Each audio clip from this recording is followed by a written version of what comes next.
ধর্মের জায়গায় রাখতে হবে, রাজনীতিকে রাজনীতির জায়গায় রাখতে হবে। ধর্ম এবং রাজনীতিকে এক জায়গায় কখনো মিক্স আপ করা যাবে না। এবং যেটা করে যারা করে তারা হচ্ছে ধর্ম ব্যবসায়ী, তারা হচ্ছে ওই অপরাজনীতি। তারা এই যারা অপরাজনীতি করে, ধর্ম ব্যবসা যারা করে, এদের ব্যাপারে সবাইকে সতর্ক থাকতে হবে। যেহেতু আমরা মুসলমানরা যখন একটা জানাজা শেষে যাবে, সেটা কলেমা শাহাদাত পড়ে পড়ে যেতে হবে। বাট দলীয় স্লোগানটার কারণে গিয়ে আজকে সেটা প্রশ্নবিদ্ধ হয়েছে।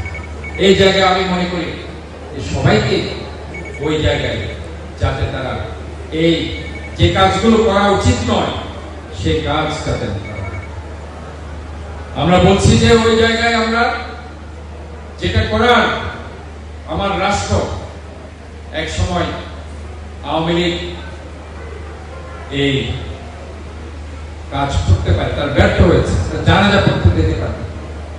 আজকে আমাদের রাষ্ট্রনায়ক তারেক রহমান সে ব্যবস্থা করেছে। একজন পরম শ্রদ্ধেয় রাজনীতিবিদের জানাজায় সিকিউরিটি ফোর্সেস নিয়োগ করে তার জানাজা যাতে সুন্দরভাবে হয় সেটার ব্যবস্থা করেছে।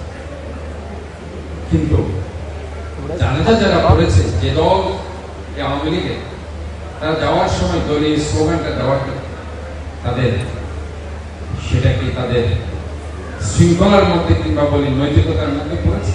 কখনো তারা সেখানে যদি ধর্মীয় ভাবে যেটা বলার কথা কলেমা শাহাদাত বলে যদি তারা যেতে পারত, এটাই মানুষ গ্রহণ করে, যেটা আজকে মানুষ তাদেরকে ওই জায়গায় গ্রহণ করেনি।